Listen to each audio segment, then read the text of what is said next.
Okay, so do you want to just give us some context? Tell us what you're planning, what feels really clear and exciting, and what feels stuck or confusing, or yeah, what's on your mind? Yeah, this is an interesting project as it's been percolating for years, and I think it starts with my own personal deep search for what it means to belong and purpose and meaning, and I felt a deep void of that growing up, fairly religious, but just not really feeling the vibes, and then not really taking the drinking the Kool-Aid when it came to I don't know, capitalism, and just diving into a life that my parents had, which is very career focused, and really wondering, well, why the fuck are we here? What's going on? And so I've come to the realization over time that I'm not alone in this battle, and that was a very powerful insight I had as 4 years ago I left corporate world and got into community building world, and part of it was I couldn't find the community I was looking for,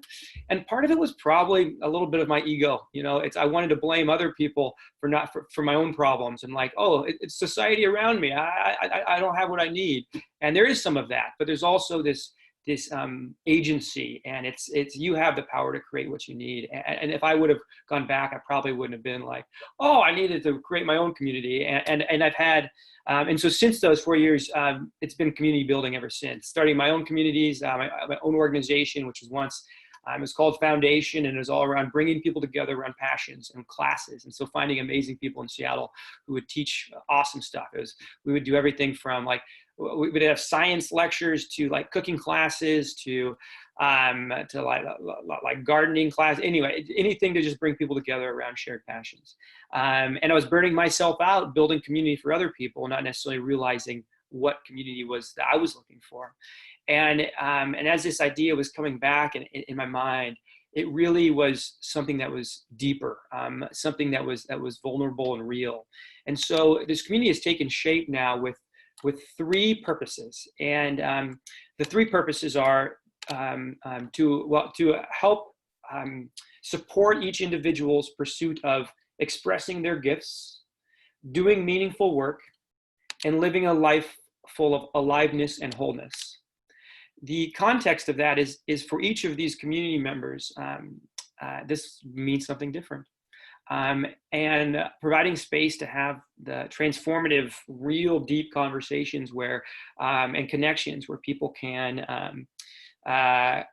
really have the space to explore those things, and really have the support to be vulnerable in conversations when they don't. And the United States, and I'm sure this is elsewhere too, there is such a deep loneliness pandemic where people are just searching for ways to connect really and build meaningful relationships.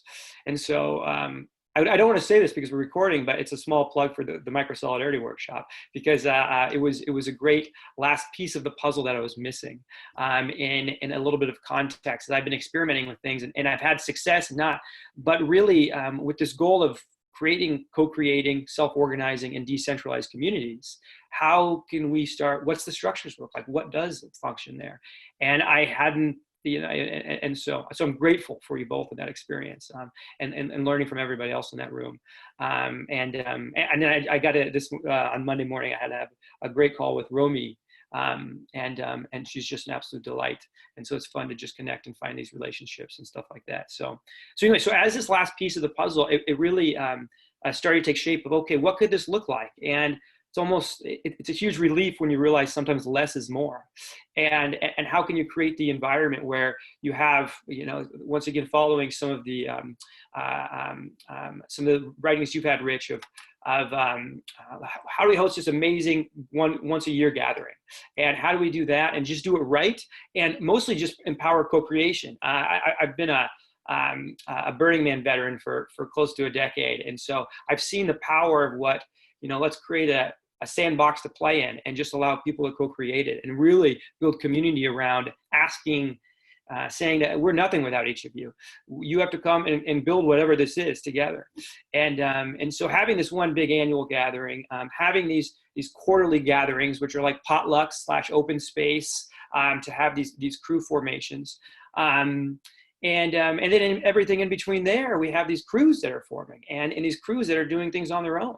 And so it's such a deep level of empowerment, encouragement, and that's what people want from their community. They want that empowered agency. They want that responsibility, and so it's a powerful place in that. So anyway, so the main thing I'm working on right now, which ties into some of the work with building belonging, actually, and I can expand upon it, but I wanted to take a breath and stop talking in a second. But it's thinking about this emergent community co-design process. And it's, okay, so we've got the initiators, as you've titled them, Rich. It's I've got the now, I'm sending out invitations. I'm connecting with like 7 to 10 people that I'm like, okay, this is our core. This is what we want to do. What's the process look like from there? And so that's where my creativity, and that's where it's been super fun. And it's also similar to the exact thing I'm doing with building belonging, which is another little core community. And the challenging thing there is it's celebrating differences, intentionally being diverse, and making sure that you're cultivating this space where everyone feels like they belong in it, and especially that's not homogenous. Like when I heard the story of the beginning of Inspiral, it sounds like it was probably just a lot of, a few white dudes who are already aligned with their work and their perspectives, which makes it easy to start at that point. It's harder to start when everyone's coming from different places. There's a history of mistrust. There is a lot of past trauma in relationships. And so how do you build that in a way where it ends up being represented, and it's harder and it's slower and it's messy, and you can't move fast, even though we're so ingrained to try to move fast. And I feel like I'm talking a lot. So I'm just going to be quiet and let you guys talk for a few minutes. I like to hear you talk. I'm all ears. I mean, usually when Nati, we do this for fun and we do this for work as well. And usually the work is a lot of listening, a lot of just tell us more. And we start to like build up a picture of, okay, what's going on there? So I have a couple of questions. So you say you have around between 10 and 7 people, is that correct? That they're already involved and you're already starting the process, or not yet? This is the first, so let's say I've gotten 5 yeses, and I've got 2 more meetings tomorrow. And so you're catching this at a great time where we can walk through this as it develops, which will be very interesting. It's going to be, everyone's local in Seattle, and I've got to balance the comfortability with what's happening. I don't want to say legally, but the phases as we're opening up, because I want to do these gatherings in person. I feel as we're first coming together as a co-design process team, like I want us to see that. And so anyway, yes. So we've got 5 yeses, 2 more I'm talking to tomorrow. Trying to provide the space for, it's okay to say a no. This is a little bit of a commitment. And I want that fuck yes, and giving that space. And so, so I wouldn't be surprised if someone maybe backs out as we start moving forward, but hoping that the end crew is 8, including me. I love an even number. I don't know why. I just think of getting into 2s at certain points. It sounds nice and sexy in my mind, but yeah. And I'm wondering what they've said yes to, and both like what they've explicitly said yes to, and what how that differs from what you think. Like, do you imagine that they've got a picture in mind that may be a little bit bigger or smaller or different from what you had in mind? Yeah, this is like the really juicy challenge of tiptoeing this line as a leader when it's like we want to build this together. And so I have, for each of these, I've shared a little bit of the big vision, a little bit of the structures in place, and saying this is where I kind of need help. I've got a bunch of holes here. Let's fix this together. But even taking a deeper step back, I told each of them that that we'll start by having a dinner at my little small cozy apartment, and we'll have a dinner together. And we have the opportunity at the end of that first dinner to say, maybe the chemistry is not quite right, and maybe this crew, and so kind of allowing this this consent to be gained after each gathering. That I've told them the worst case scenario is you're going to have amazing dinner or 3 with amazing people and connect. And even saying that now I think about it, it kind of, I'm worried now that I'm not getting the commitment I'm looking for. But I think it provides the open space of living out the values that we're trying to live, which is we want to learn and emerge together slowly and take each step with a fuck yes. Let's go to the next step and then see what happens when we build that. Can you tell me more about why like why do you say we instead of I, and why are you interested in co-creation?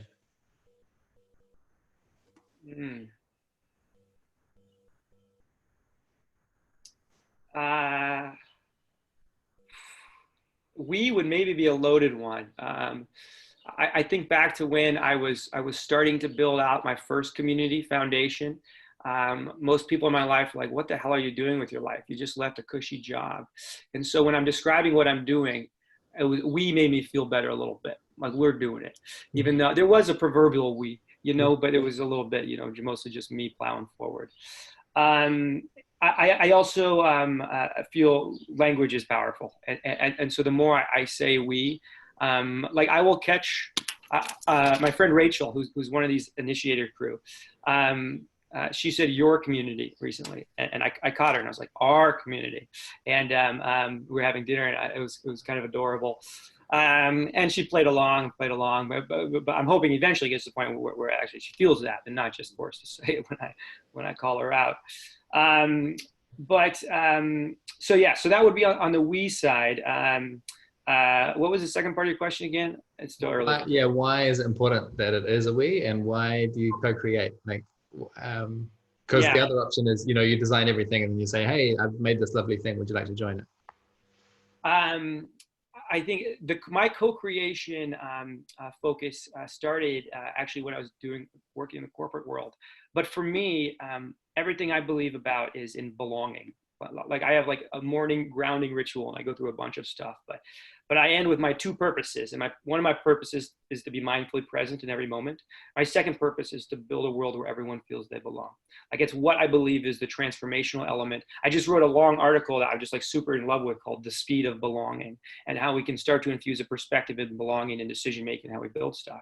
And once you have, belonging to me is a path to trust. Making sure everyone feels they belong is how you create the change we're looking for, and resilient and adaptive communities. But it started actually, it was before, so I was working at a tech company. I was selling bullshit. It was HR software, but the HR software happened to be under this motto of let's making happier employees, or happier employees mean more productive employees. Like just the total just slogan bullshit, But something that the main point of the product is an engagement platform that allowed for anonymous feedback. And this started in my journey 5 years ago, realizing that when people feel like they're a part of the decision-making process, they're so much more engaged. And so how can we deepen co-creation in a level that empowers that engagement, but really empowers and encourages belonging? Because when you feel like you belong in the decision-making today to what we're building tomorrow, then that is powerful.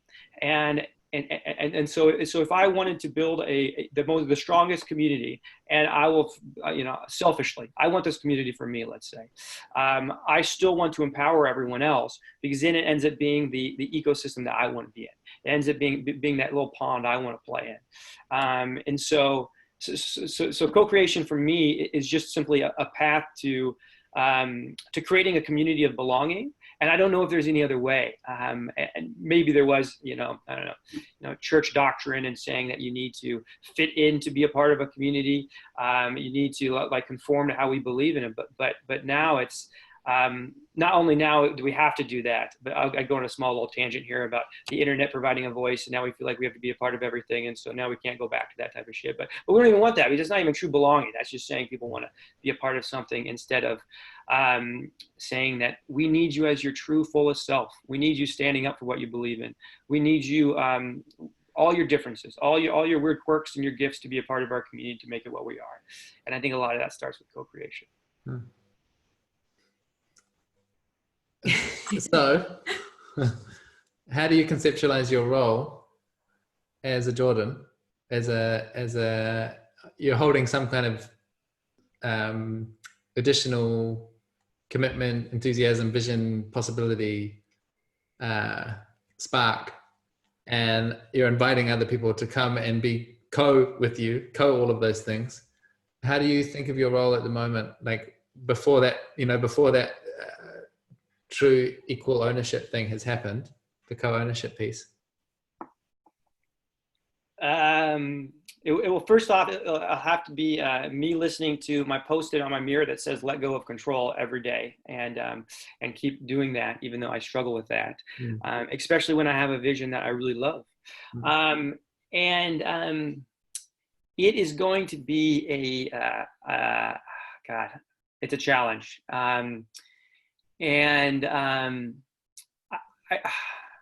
I definitely love your fire analogy that you shared, that you heard from, I think it was one of the founders in Spiral, where it was like somebody blowing and knowing when to blow and when to step on the gas and when to let off the gas as we're kind of doing this together. I guess I'll share a little bit about, actually, I would probably say it would start with some, be playing host, but also being radically transparent. And then deeply participatory and really empowering kind of this deep level of kind of co-leadership, I call it. So if you don't mind, I'll share a little bit about everything I've learned for this co-design process that I've mostly learned from failing miserably as we're doing this building belonging first cohort. As I've described it, we kind of have, and I shouldn't say it like this because we're all different levels, but we kind of have our black belts and our brown belts. And I'm all about the brown belts because how can we bring, and Nati, I don't know if you know, like building belonging, there has a bunch of black belts in there. There's like we're having a conversation later today with John A. Powell, who's a professor of othering and belonging, talking just like cool things. There's like the people that I listen to in podcasts, Rich, you being one of them. It's like people that just are kind of thought leaders in this space. And then for this cohort over here that I'm working with, it's how can we help white belts move to brown belts and brown belts move to black belts, and really allow these community builders who don't have these opportunities to learn and are experimenting wonderfully to move up. And we're co-designing a community from scratch. We don't know how we're going to gather in a month. We don't know how we're going to make decisions. We don't know anything. And I'm failing miserably in the best ways. Like I'm learning so much of this co-design process. And so I've broken it down now to I have 3 goals, 3 gathering styles, and then 3 rules as I go through this. Okay. If you couldn't tell, I have such a structured mind in all the wonderfully, horribly beautiful ways. Our 3 goals. Our first is to build trust and connect deeply around gifts, passions, and everyone's stories. So this is just about building relationships. This is like the foundational level. It's like we need to trust each other. We need to have that. Number 2 is align expectations, commitments, and goals. And then we bring forth concerns and we dream up possibilities together. So this is a little bit more in the conceptual space still, but we're dreaming together. We are aligning what we are together.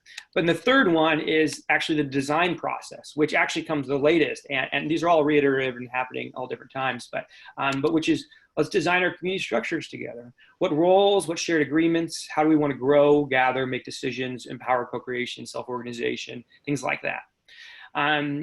Then I have 3 different gathering styles, and they will be played at some events. We'll have some gatherings. Let's say we have 4 gatherings planned with these co-designers, and that's the commitment we've asked for after this first kind of get to know each other session. And some events, some gatherings will have a mixture of these. But our first is just facilitating exercises for connection. These are like authentic relating, collective presencing. Storybridge is a circle way, is a couple local organizations who are doing really cool things to build relationships. The second is the lean coffee agenda. If you guys have used that, it's basically, we're going to co-create the agenda, but we're going to stay together as a whole team. And so it really empowers that at the beginning and starts to shift responsibility from me as a leader. And the third is open space. Let's ideate, let's break into small groups around some of the things we're working on, or just around conversations we want to have. It also allows for different speeds to happen. Some people are like, I want to figure out this. I want to start the building. Others like, I need to start just getting to know you better. And so things like that. So those are the 3 gathering styles. And then my 3 rules are, we rotate facilitators. So I'll do the first one, but then let's say the next gathering 2, we have 30 minutes of connecting games and an hour of lean coffee. We're going to have one facilitator do connecting games, and they can take it any way they want, and one facilitator doing lean coffee. And then, of course, lean coffee is just going to be what's top of mind. What are we doing there? And then the third, rotate facilitators. Oh, the second rule. Second rule is, in between every gathering, you need to connect with someone new. So go have a one-on-one, go talk. This is outside of our big gatherings, but just encourage people to deepen relationships and trust. And the third goes back to me reading my post-it every day. Lean in, let go of control, and allow emergence to take shape. So those are like my 3 new goals, 3 gathering styles, and then 3 rules. And I'll be 100% transparent with all of this. What my thinking is the second we gather together, and it's like there's no veil here. This is crazy community experimenter Jordan throwing shit on the wall and seeing what sticks. Let's just go about this together and see what happens. You talk about this letting go of control, and what are are you ready to let go of all those things that you plan? What happens if people start pushing back on that, and they're like, yeah, but I don't believe in this rule, and no, I don't think that expressing gifts should be one of the purposes. Are you willing to let go of those things, or you're very these are the things that are not changeable and these are the things that are? I've thought about this. I kind of hate and love you both for asking this, because it's going to be a challenge for me.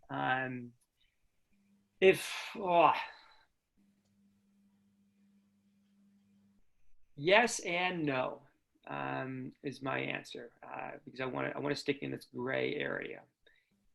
Do I want to see this community become light and fun? And we could do that. That could be, there's a lot of places to go to have a drink at the bar. There's a lot of spaces to go to do that.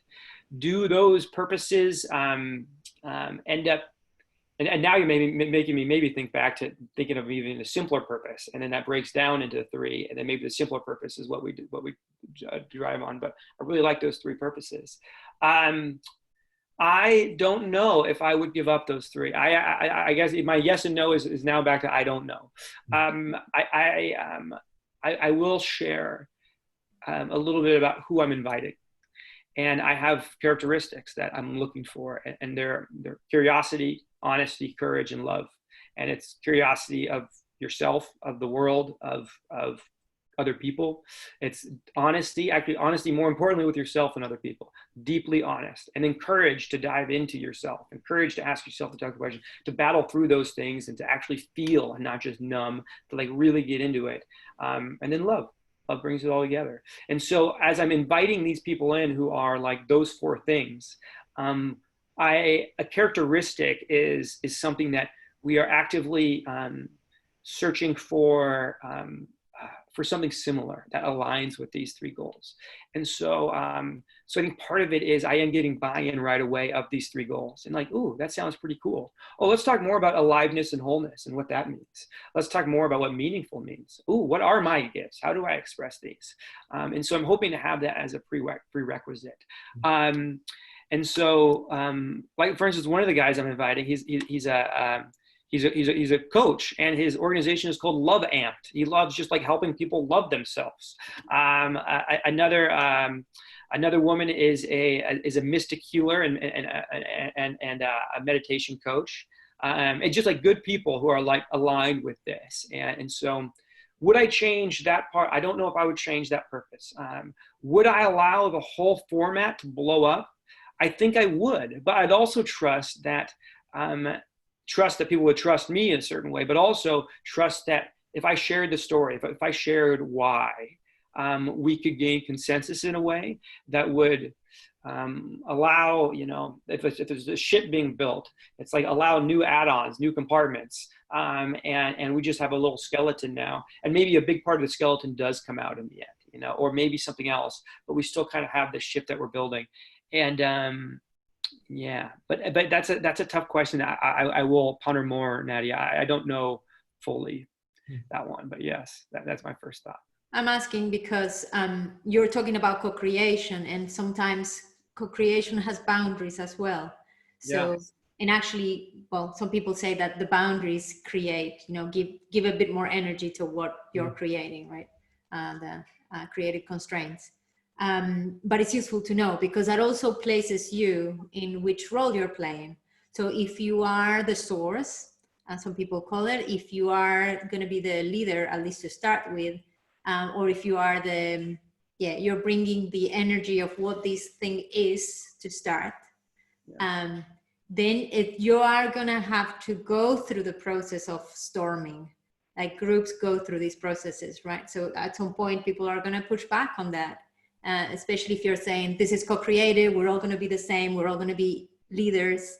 Then you need to also know, like, be prepared to open that resistance and to see what are the spaces where you're comfortable letting go of. Yeah, absolutely. I everything you're talking about, I resonate with a lot. It's like, and I'll even share, well, I think people do need that first vision. They need something to believe in that, okay, that leader has it. But like I have like a very challenging relationship as a white male building communities around belonging and what's my space in them. And so my like, I don't know, 10 years ago, I just wanted to be the leader. I just wanted to, do that. Now I want to take a step back quicker. And I've got a troubling relationship with me as a white man in front of a room, building a diverse community and what that looks like. And so that's a whole another loaded thing that comes into, I think, a lot of that. But one thing I will also add on is I really trust a lot of the processes and building process focused and not outcome focused. And so not just the lean coffee, just allow things happen, or the open space and those elements of self-organization, co-creation, but also I'm not going to even facilitate some of these meetings and allow that to happen quickly, can start to help people feel like it's not like there, and also that radical transparency. There's nothing behind the veil. And I think those are where like trust has a really tough time, as people are saying, oh, co-create this, empower this. But I feel like there's why do you feel a sense of urgency right now? And you're imposing that on our group and we don't understand it. What's going on there? Like even that alone, which could just be like somebody's anxiety, actually imposes something on like a crew where it's like, I don't feel fully a part of this. Yeah. I mean, part of that transparency is answering these questions from Nati and then coming up with a good answer and bringing that to the group and saying, like, these parts I'm actually really attached to, and it's going to take a real huge amount of energy to move me. And I don't think it's, I think it's useful for like maybe a 6-month period or something that we just take this for granted. That's a good enough place to start. And then these other parts, like, I'm not so attached. I think I'm just trying to get the ball rolling as a useful gesture for us to start interacting with. And if it looks completely different next week, that's a good result. But if you can be transparent about that, then I think it will help people to settle in and know what their place is. Yeah. Because, I mean, I use the hospitality metaphor a lot because it really helps me. Like when you think about the first time that I invite you to my house, like, why don't you come over and have dinner with us?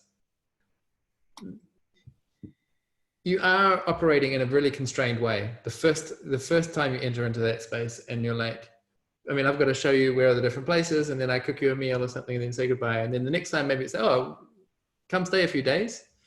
And maybe the third time is when I'll actually say, make yourself at home, and I'll mean it, like, please, the fridge is yours, take from it, but also stock it up occasionally. Like, you can start participating in setting the norms of the space. I'll say, like, when we have guests, I really like if it's quiet in the mornings so that I can have my focus.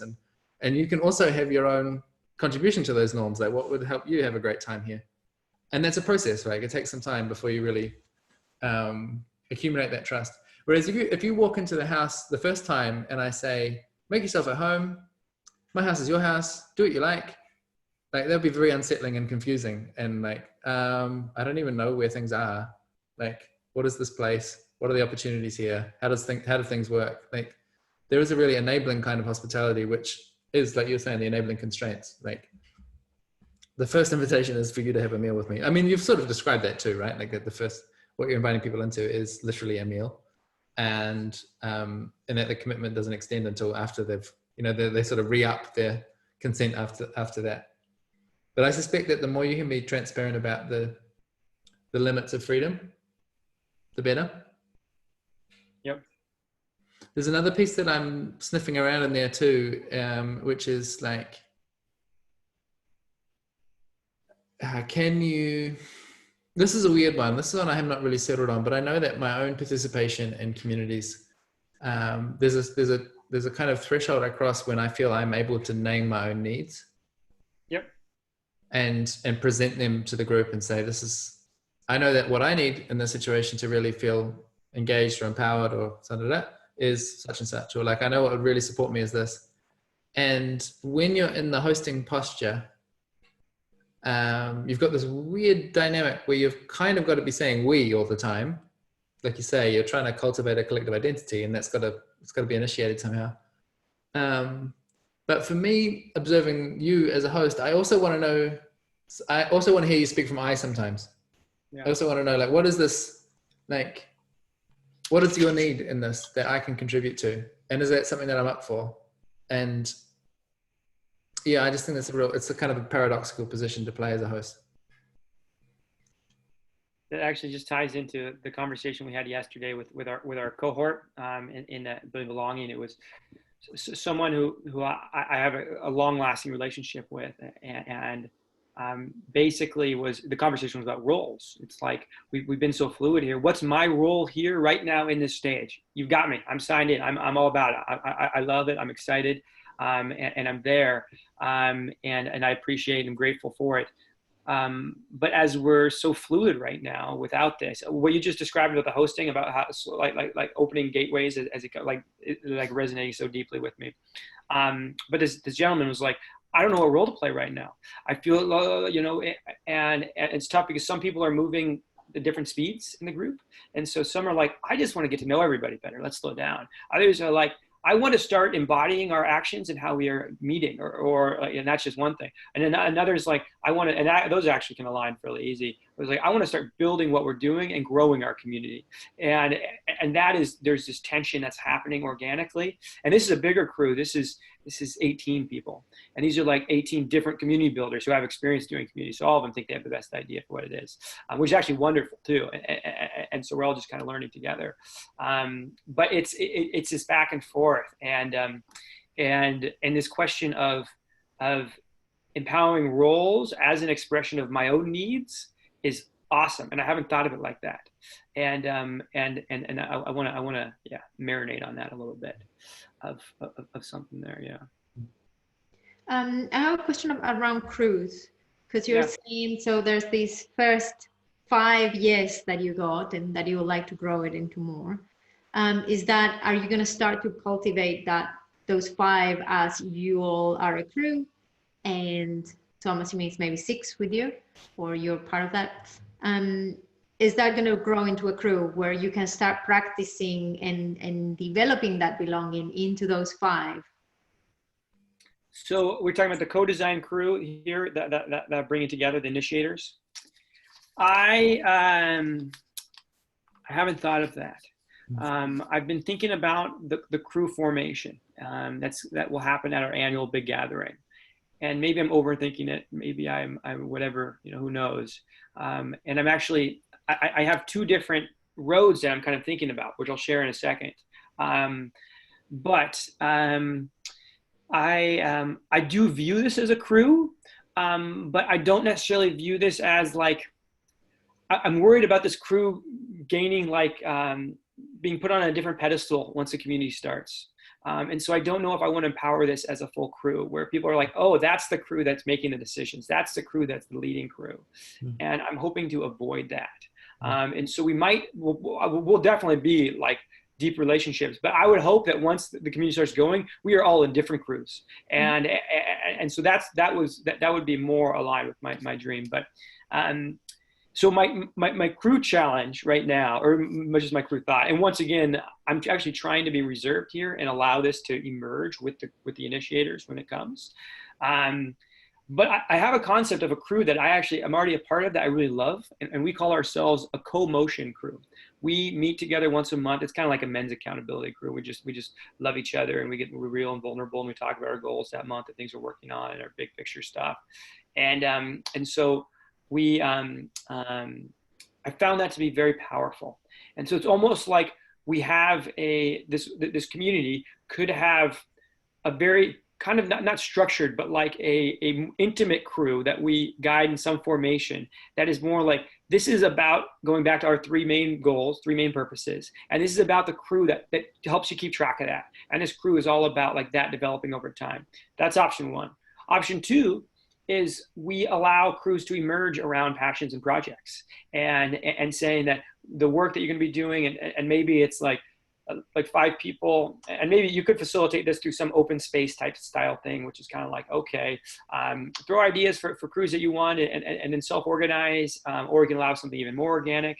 But pursuing this kind of focus of, okay, you guys want to do a volunteering project, or you want to do a book club, or you want to do something, and just allow crews to form in passions. And they're not mutually exclusive either, one or the other, but it's like these co-motion crews, or let's call it project pods.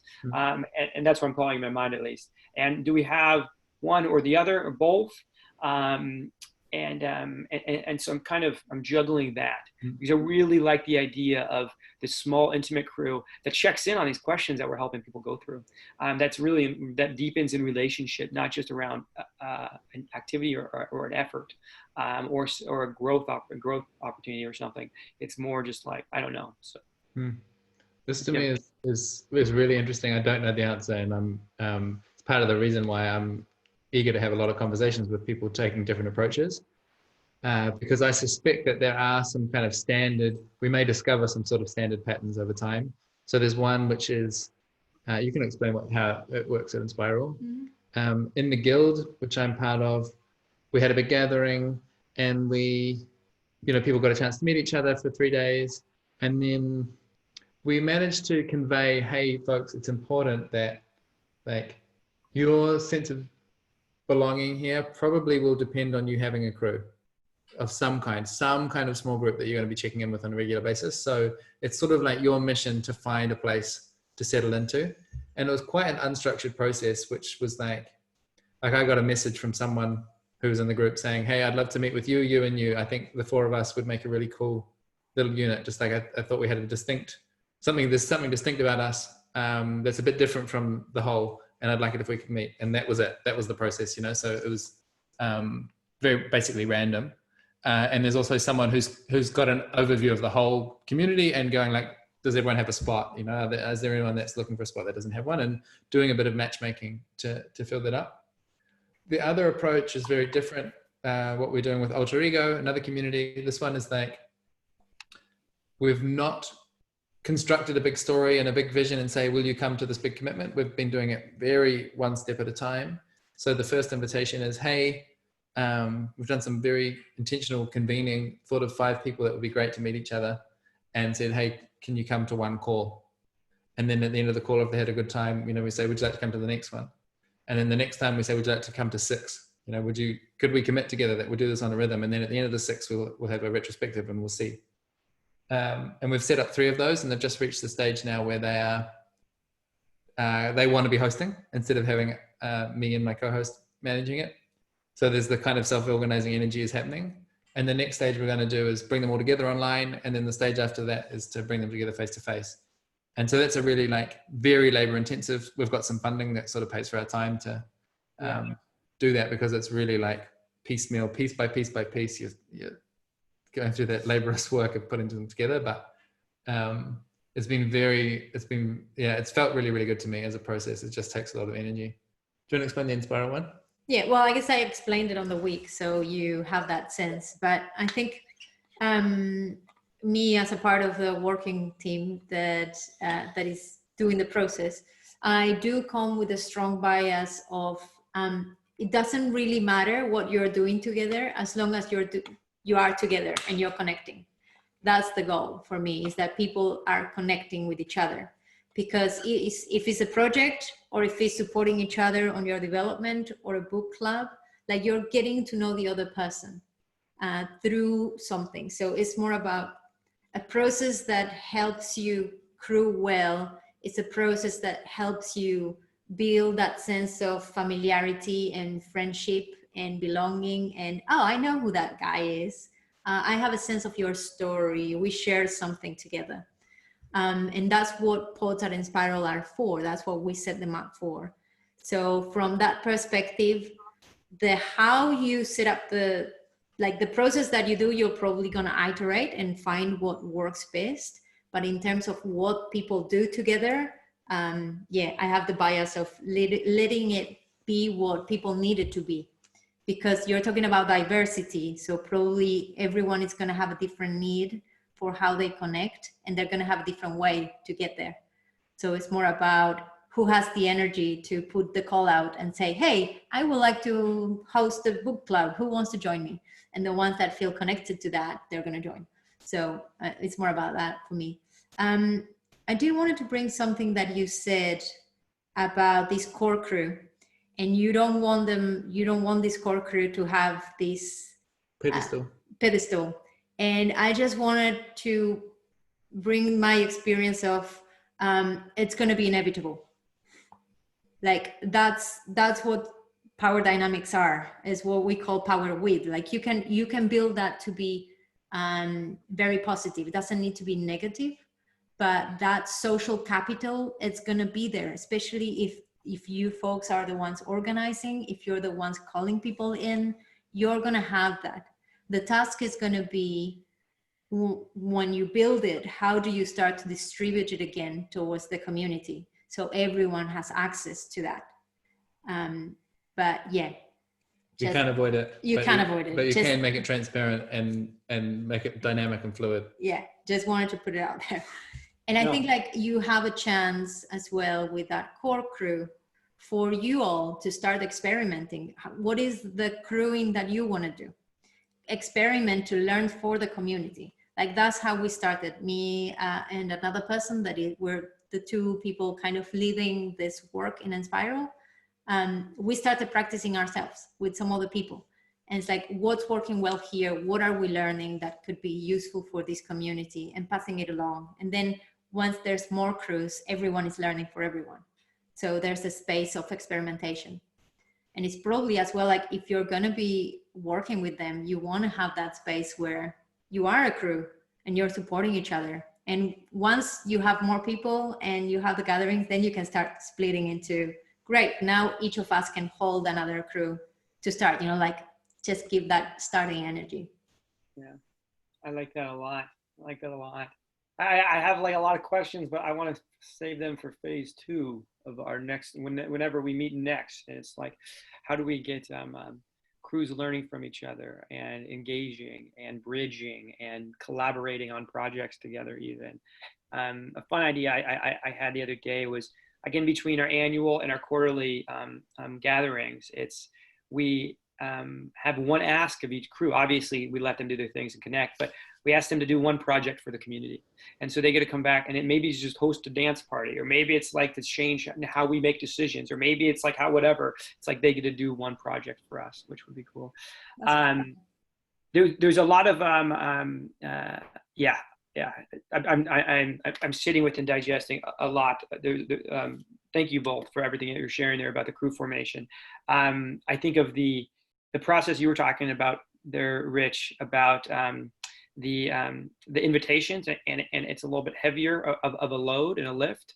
The beauty for me is that it's intentionally diverse in a little bit in ways, and we can start to pick a little bit of like an embodiment of what we're trying to be and create in the crew itself. Yeah. And sometimes I worry, and so Nati, a question for you, I guess, would be, as we as crews start to form, do people just, I'm worried that people just go around their like, their similarities, and they're like, oh, this is a safe place, so I'm going to go and form this crew over here, instead of like, okay, how can we create this, I don't know, fertilize the soil where people are like, I want to build a crew with people that I wouldn't normally build a crew with, let's say, and because that's part of what I want, and that's part of like the beauty where so much growth happens, where it's like you're pushed out of your comfort zone a little bit. And so I don't know the sweet spot in between that. And I've like, I don't know, once again, in like a crazy vision, or like an ideating phase, I was thinking of like having like this 2-hour like values workshop. We talk about values, and then we eventually have this, and then we'd like do an open space where you have these different values over here. We'd be transparent that we want crews to form, and people are kind of going, talking about values they care about here and here, and just letting crews naturally coalesce in this very fluid kind of organic process. But even with that, I'm really scared that people will just go to similarities, and it's going to be like maybe somewhere that they feel comfortable, maybe somewhere that they already know. And so I don't know, now if you have experience there at all, would love, yeah. Yes, a lot of things on that. I'm taking notes because otherwise I'll forget. So I think there's 2 pieces here for me. Well, there's a lot of pieces, but one piece is the way we do it in Inspiral is not that, well, you can obviously go to anyone in the network and say, hey, do you want to crew with me? And just ping the people that you want to crew with you, and that's fine. But the way that we do it is in public, where a caller says, this is what I'm interested in, who's interested in it? And anyone from the community can reply to that call and say, I'm keen, I want to join. So far, a lot of the crews, well, the first 2 crews I had in Inspiral was that I pinged some people that I kind of knew and I wanted to know more. And I crew with them to test it and see what it was like and learn. And then the other calls that I put out, I just got, people that I would not have expected to be crewing with, that are quite different than me. But that's the richness of our network, is that we are different and we get to connect, and the connection happens. And, like once you are there together, it's another human, you're just connecting. So that's one piece. Like you can think of a process that will bring that diversity, or that will allow for diverse people to mix without forcing it. And that's my second point, that is, you're talking about growth and pushing growth, but not everyone wants to push on growth all the time. There's a space of comfort that is very needed as well.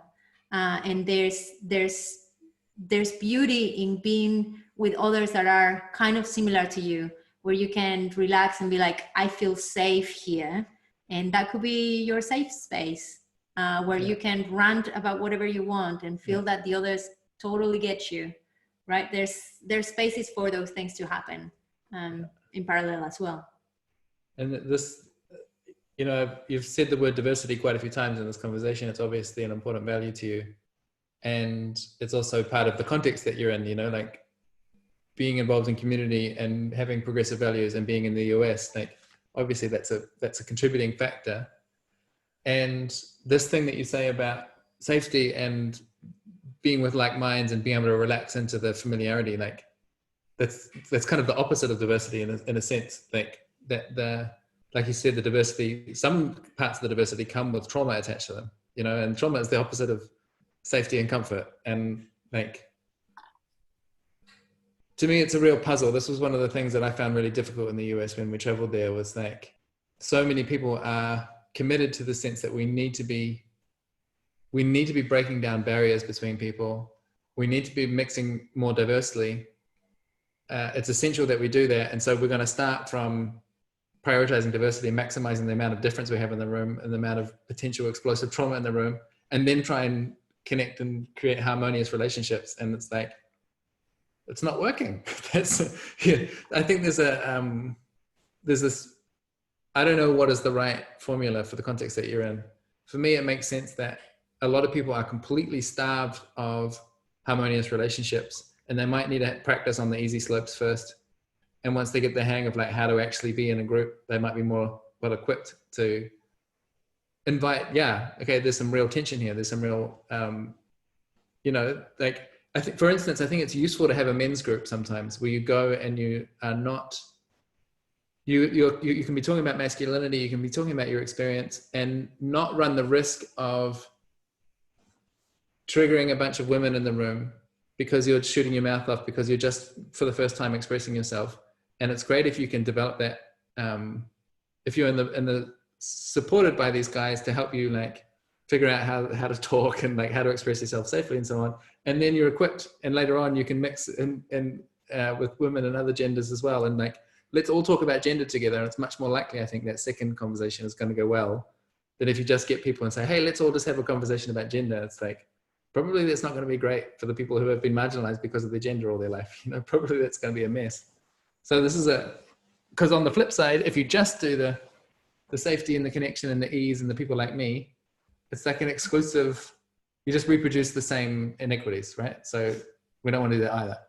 But to me, it's an extremely difficult puzzle. I don't think there's like oh yeah, just do this.